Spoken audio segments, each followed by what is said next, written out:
Hi, another day, another unboxing. So, hi, welcome back to my channel. So, hari ni I ada order satu lagi dolls. As you can see, the box is from Amazon. This doll I order from California, USA, from United States lah.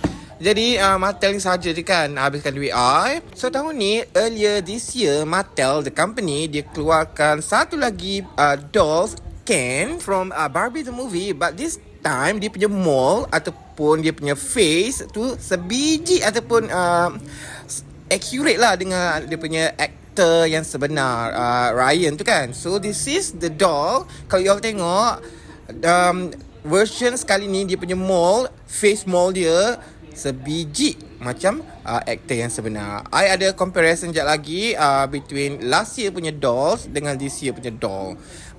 Dia ada dua version tau. Yang last year pun ada, sama, same outfit, sama juga, cuma dia punya face mold je berbeza. So ini bukan doll yang sama Yang ni ada last year punya version. You can see the difference, the face mold.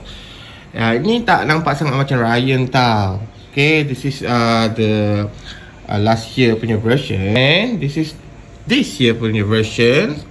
This is really good mold. It's really close to the real actor, and I'm waiting for this one for so long since they announced nak keluar kan.